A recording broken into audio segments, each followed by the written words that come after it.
Olá, galera curiosa! Eu aposto um pote inteiro do seu suplemento mais caro que você tem um item aí na sua cozinha, ou pelo menos já viu na casa de um amigo, que hoje vale literalmente ouro em pó, mas que já foi considerado o lixo mais nojento da indústria alimentícia. Estou falando dele, o onipresente, o musculosíssimo, o salvador das dietas, o Whey Protein.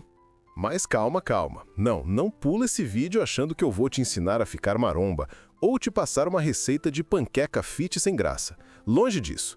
Eu tô aqui hoje para te contar uma das histórias de reviravolta mais fascinantes da indústria moderna. Sabe aquele pote preto ou colorido que fica em cima da geladeira? Você já parou para pensar, mas pensar de verdade, de onde aquilo veio? Será que existe uma vaca de whey? Será que eles raspam proteína de uma árvore? A resposta vai fazer você olhar para o seu shake pós-treino com outros olhos. Vocês não vão acreditar. Até bem pouco tempo atrás, e eu estou falando da época em que seus pais eram jovens, o whey, ou o soro do leite, era literalmente esgoto. Isso mesmo, esgoto. Era aquele líquido meio amarelo, meio esverdeado, com um cheiro azedo, que as fábricas de queijo jogavam nos rios. Era um problema ambiental gigante. Matava peixes, deixava água podre. E hoje? Hoje movimenta bilhões e bilhões de dólares. Nas próximas dezenas de minutos, você vai descobrir como um dentista meio maluco quase descobriu isso antes de todo mundo, como o governo e leis ambientais acidentalmente criaram a indústria fitness. E vamos fazer um tour virtual dentro de uma torre de secagem, que parece um tornado de ficção científica. E eu também vou te contar a história bizarra de quando o whey era usado para engordar porcos e, pasmem, fazer tinta de parede. E fica comigo, até o final, porque eu vou te revelar uma tecnologia nova que está criando o Whey Protein sem a vaca. Isso mesmo, whey sem vaca. Parece bruxaria, mas é ciência. Vamos colocar em perspectiva para você entender a dimensão disso. Só o mercado global de Whey Protein é avaliado em mais de 10 bilhões de dólares. Para você visualizar, imagine empilhar potes de whey, um em cima do outro. A quantidade produzida anualmente seria suficiente para construir várias torres Eiffel, só que feitas de pó branco e plástico colorido. No Brasil, então, é uma febre. Parece que todo mundo, da sua tia que faz caminhada, até o fisiculturista profissional, tem um pote em casa. Eu estava outro dia na academia, tentando fingir que sei o que eu estou fazendo nos aparelhos, e vi um cara chacoalhando vigorosamente sua coqueteleira. O barulho daquela mola batendo no plástico, ploc, ploc, ploc, me fez pensar.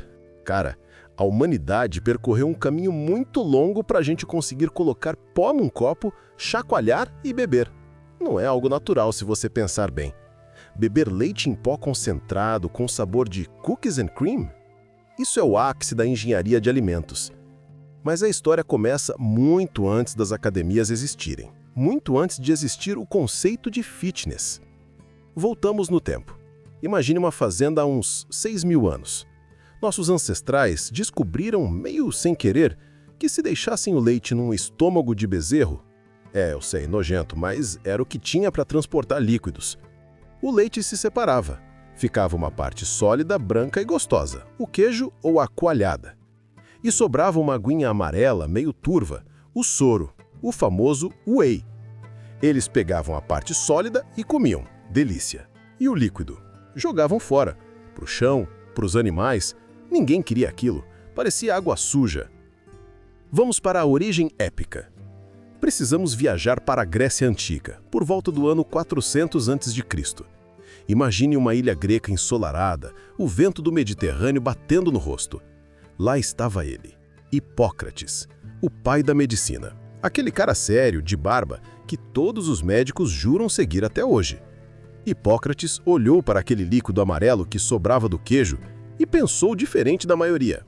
Ele chamou aquilo de soro. E ele começou a prescrever para os seus pacientes. Isso mesmo, o primeiro Whey Protein foi prescrito por Hipócrates para problemas digestivos, para o sistema imunológico e até para curar a pele. Ele dizia que era o líquido da vida. Os gregos antigos não puxavam ferro na Smart Fit, mas já tomavam o seu soro. Mas avancemos no tempo porque, durante séculos, depois dos gregos, a gente meio que esqueceu o poder desse negócio. Na Idade Média, na Renascença, até o século XX, o soro era visto como um subproduto incômodo. Imagine uma queijaria na Itália em 1800. O cheiro forte de leite fermentando, grandes caldeirões de cobre. Para fazer 1 quilo de queijo, eles precisavam de 10 litros de leite. Isso significa que sobravam 9 litros de soro, 9 litros de lixo líquido para cada quilo de produto. O que você faz com isso? Se você fosse um produtor de queijo nos anos 1950 ou 1960 nos Estados Unidos ou na Europa, você tinha um problemaço. Você canalizava esse soro para o rio mais próximo. Simples assim. O problema é que o soro é rico em nutrientes. Mas, narrador, isso não é bom? Para nós, sim. Para o rio, não. Quando você joga muita matéria orgânica na água, as bactérias do rio fazem uma festa. Elas se multiplicam loucamente para comer aquele soro e, no processo, consomem todo o oxigênio da água. Resultado? Os peixes morrem sufocados. O rio vira uma zona morta. Então, aqui entra o nosso momento eureka. Mas não foi um cientista brilhante gritando, achei! Foi mais um momento de pânico empresarial causado por burocratas. Década de 1970, os governos começaram a criar leis ambientais rígidas. Ei, vocês não podem mais jogar esse negócio no rio. Se jogarem, a multa vai quebrar a empresa. Imaginem a reunião de diretoria de uma grande empresa de laticínios naquela época. A sala cheia de fumaça de cigarro, homens de terno preocupados. Chefe, o governo proibiu a gente de jogar o soro no rio. Droga! E o que a gente faz? Vamos ter que pagar para tratar isso como esgoto? Vai custar uma fortuna. E aí, alguém, talvez um engenheiro químico tímido no canto da sala, ou talvez um consultor externo, levantou a mão. E se a gente filtrasse? Filtrar o quê? O soro. A gente tira a água, seca o que sobrar e vende como, sei lá, enchimento para comida de cachorro? Começaram as tentativas. A primeira versão não foi o whey isolado sabor chocolate belga que você conhece. Era um pó amarelado, com gosto horrível, cheio de lactose e gordura. Eles chamavam de soro de leite em pó. Vendiam para padarias usarem em bolos baratos para dar volume, vendiam para fazendas de porcos. Sim, durante anos, os porcos eram os seres mais marombas do planeta porque comiam proteína de alta qualidade o dia todo sem a gente saber. O pulo do gato tecnológico aconteceu com o desenvolvimento da ultrafiltração. Lembra que eu falei que eles tentaram várias coisas? Tente 1. Ferver o soro. Deu errado. A proteína desnaturava, virava uma cola, estragava as máquinas, um desastre. Imagine o cheiro de leite queimado impregnando a fábrica inteira por semanas. Teste 2. Usar produtos químicos para precipitar a proteína. Funcionava, mas o gosto ficava intragável. Ninguém ia querer comer aquilo, nem os porcos. Teste 3. A versão que funcionou. Membranas de cerâmica. É uma tecnologia incrível. Pensa em uma peneira. Agora, imagine uma peneira onde os furos são tão pequenos que só passam moléculas de água e minerais. As proteínas, que são moléculas grandonas e gordinhas, ficam presas. Bingo! Conseguiram separar a proteína pura sem usar calor excessivo e sem usar ácidos químicos pesados. Foi nos anos 80 e 90 que a mágica aconteceu de verdade. A galera do fisiculturismo, a turma do Arnold Schwarzenegger um pouco depois, entrando na era do Ronnie Coleman, descobriu que aquela proteína derivada do queijo tinha uma absorção ultra rápida. Era perfeita para o pós-treino. Nasceu o whey protein como suplemento de ouro. De lixo tóxico a pó de ouro em apenas 20 anos. Mas como diabos isso é feito hoje? O passo a passo. Eu quero que vocês coloquem um capacete de segurança imaginário e um jaleco branco agora, porque vamos entrar em uma fábrica moderna de laticínios. Imagine um lugar gigantesco, Pisos brancos brilhantes, tubos de aço inox, para todo lado, parecendo os tubos de proteção de tela do Windows 98, sabe? O barulho é constante, um zumbido grave de bombas hidráulicas e compressores. E o cheiro? Cheira a leite fresco, mas com o fundo adocicado, meio enjoativo de tanto leite concentrado. Etapa 1. A matéria-prima, onde tudo começa. Tudo começa na vaca. Sem vaca, sem whey. Por enquanto. As vacas são ordenhadas em fazendas ultra-tecnológicas. O leite sai da vaca a cerca de 38 graus Celsius. E imediatamente ele precisa ser resfriado para 4 graus, para não estragar. Chega o caminhão-tanque, aquele prateado espelhado que você vê na estrada. Ele coleta o leite. Curiosidade: o leite é, em média, 87% água e 13% sólidos. Desses sólidos, a maioria é caseína, a proteína do queijo. O whey é apenas 20% da proteína do leite. É a minoria da minoria. Para fazer um pote do seu suplemento, precisamos de litros e litros e litros de leite. Etapa 2. A chegada e o crime do queijo. O leite chega na fábrica, é pasteurizado, ou seja, aquecido rapidinho para matar bactérias más, e vai para os tanques de queijo. Lá eles adicionam o coalho, enzimas, o leite coagula. Vira aquela gelatina branca. Cortam a gelatina e, tcharam! O sólido vira queijo mussarela, cheddar, prato, e o líquido escorre. É o solo doce, sweet whey. Aqui é a nossa jornada começa. Enquanto o queijo vai ser prensado, o nosso líquido precioso é bombeado para outro prédio da fábrica. Etapa 3. A clarificação e filtração. O soro chega ainda meio sujo. Tem pedacinhos de queijo boiando, as finas do queijo. Ele passa por uma centrífuga. Pense na máquina de lavar roupa no ciclo de secagem, só que 10.000 vezes mais rápida. Isso tira os restinhos de queijo e um pouco da gordura. Agora temos o soro clarificado. Etapa 4. A ultrafiltração, o coração do processo. Essa é a parte da mágica. O líquido é empurrado sobre altíssima pressão contra membranas microscópicas. Imaginem milhões de canudos com furos laterais minúsculos. A água, a lactose, o açúcar do leite e os minerais vazam pelos furos. A proteína fica presa dentro do canudo e vai se concentrando. É aqui que a gente define se vai ser whey 35%, whey 80% ou concentrado clássico. Quanto mais passa no filtro, mais pura fica a proteína. Etapa 5. A microfiltração e troca iônica, para os VIPs. Se você quer fazer o famoso whey isolado, aquele mais caro, o processo continua. Eles usam filtros ainda mais finos ou processos químicos de troca iônica, que usa cargas elétricas para atrair a proteína, para tirar quase 100% da gordura e da lactose. O resultado é um líquido que é pura proteína. Etapa 6. A evaporação. Ainda temos muita água, mas secar custa caro, gasta muita energia. Então, antes de secar tudo, a gente ferve esse concentrado em vácuo. No vácuo, a água ferve a temperaturas mais baixas, tipo 50 graus, o que economiza energia e não cozinha a proteína. Ninguém quer o whey com gosto de ovo cozido. Agora temos um mingau grosso. Etapa 7. O spray dry, a torre infernal. Essa máquina é um monstro. É uma torre cônica gigante e pode ter altura de um prédio de 4 ou 5 andares.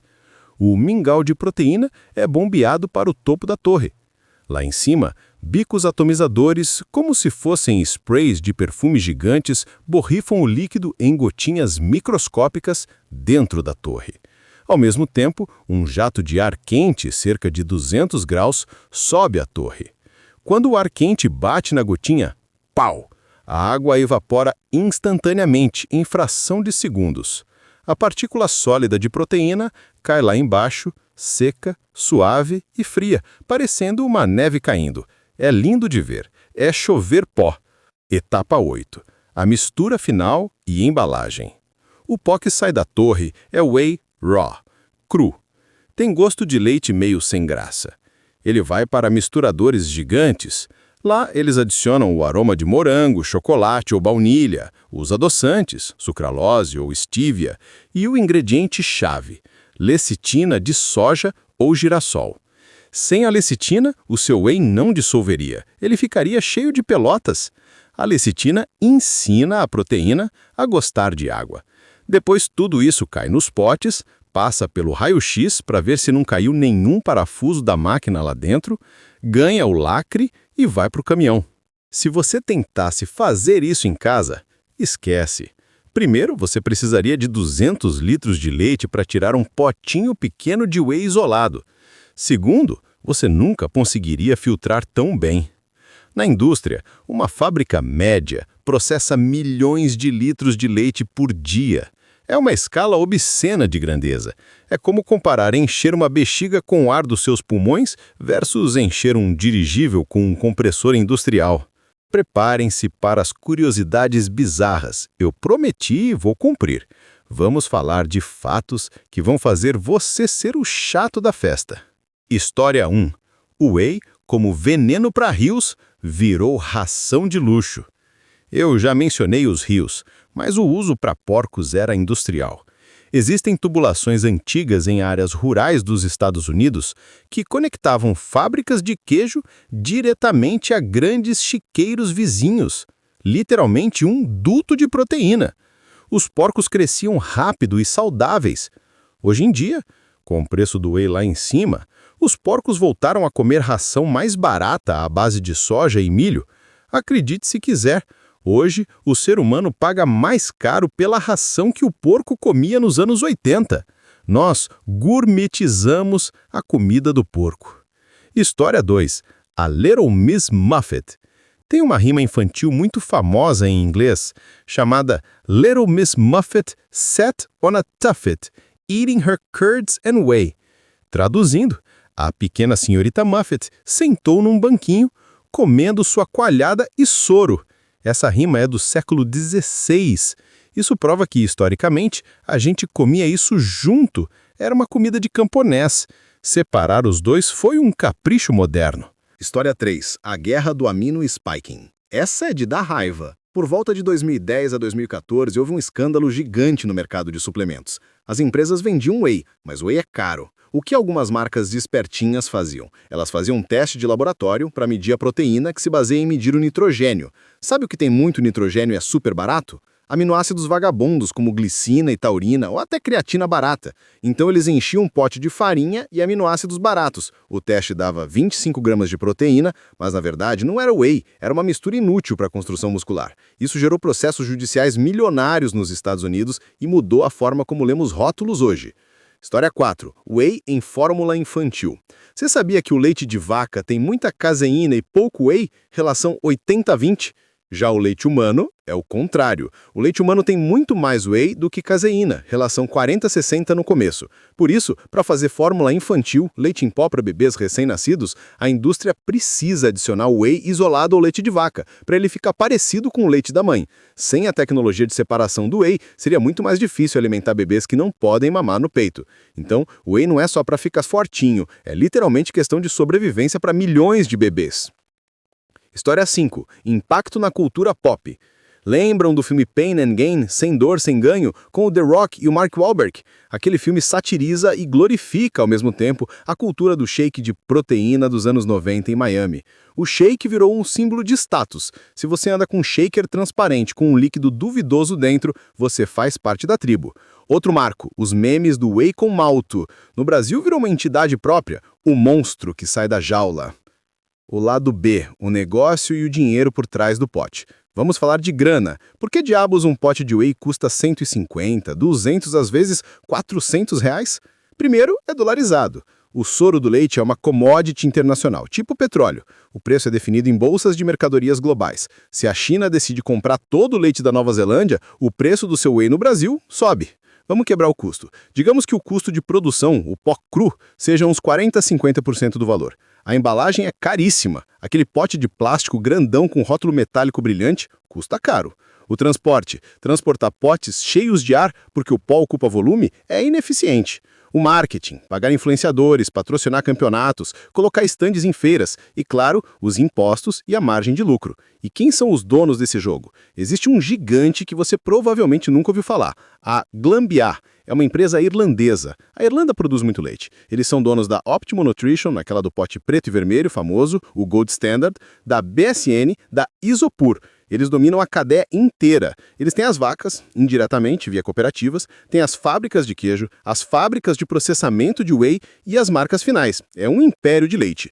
Nos Estados Unidos, o pote de whey é bem mais barato que aqui. Lá você compra 2 quilos de whey de alta qualidade por uns $60. Aqui chega a ser o dobro ou o triplo em poder de compra. Isso se explica pelos impostos de importação e pelo custo Brasil de logística. O mercado mudou muito. Nos anos 50, mercado era zero. Nos anos 80, era nicho de bodybuilder. Nos anos 2000, virou coisa de jovem de academia. Década de 2020, minha avó tomou whey prescrito pela nutricionista para evitar sarcopenia, perda de massa muscular na velhice. O whey virou alimento funcional.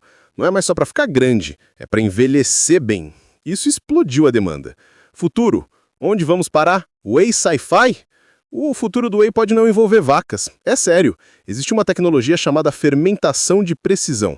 Empresas como a Perfect Day, na Califórnia, pegaram o DNA da vaca, o código genético que diz como criar a proteína do soro, imprimiram esse DNA e inseriram dentro de um fungo, microflora. Eles colocam esse fungo em tanques gigantes de fermentação, tipo de cerveja, dão açúcar para o fungo comer e o fungo cospe o whey protein, quimicamente idêntico ao da vaca, mesma proteína beta-lactoglobulina, mas nenhum animal foi envolvido, sem metano, sem cocô de vaca, sem uso de terra. Isso já existe em sorvetes nos Estados Unidos. Daqui a 10 anos, o seu whey pode vir de um tanque de fermentação, não de um pasto. Outra tendência é o Clear Whey, o whey hidrolisado e acidificado que fica transparente como um suco, e não leitoso. Imagine tomar um suco de limão que tem 20 gramas de proteína? Isso já está no mercado e resolve o problema de quem odeia a textura de leite. Conclusão memorável. Quem diria, hein? Começamos no esgoto de uma queijaria do século XIX, passamos pelos porcos mais musculosos da história, vimos torres de secagem que parecem foguetes e chegamos aos fungos geneticamente modificados do Vale do Silício. Tudo isso por causa daquela sobra do queijo. Resumindo os 3 fatos que você não pode esquecer. 1. O whey era lixo ambiental proibido. 2. O ser humano copiou a ideia da Little Miss Muffet para separar as proteínas. 3. Uma única empresa irlandesa controla boa parte das marcas famosas que você ama. Da próxima vez que você pegar seu shaker, sentir aquele cheirinho de baunilha artificial e ouvir a mola batendo, lembre-se, você está bebendo o resultado de séculos de evolução, de leis ambientais e de engenharia química pesada. Nada é simples, tudo tem uma história absurda por trás. E aí fica a provocação. O que mais na sua casa era lixo e virou ouro? Talvez aquele banquinho velho? Mentira, é lixo mesmo. Mas sério, o mundo está cheio dessas histórias. Se você curtiu esse mergulho profundo no mundo do whey, esmaga esse botão de like como se fosse seu treino de peito na segunda-feira. Comenta aqui embaixo qual sabor de whey é o menos pior. Vamos começar uma guerra civil nos comentários. Chocolate ou morango? Na semana que vem, eu vou trazer a história de algo que você usa todo dia para enxergar o mundo, mas que começou com areia e relâmpagos. Sim, vamos falar do vidro. Acredite, é mais insano do que parece. Esse vídeo deu um trabalho monstruoso de pesquisa. Então, obrigado de verdade por assistir até o final. Vocês são os verdadeiros monstros. Valeu, falou e até a próxima. Ah, bônus rápido. Sabe a aguinha que fica em cima do iogurte grego quando você abre? Não joga fora. Aquilo é whey. Puro, líquido, na fonte. Bebe aquilo, é saúde. Fui!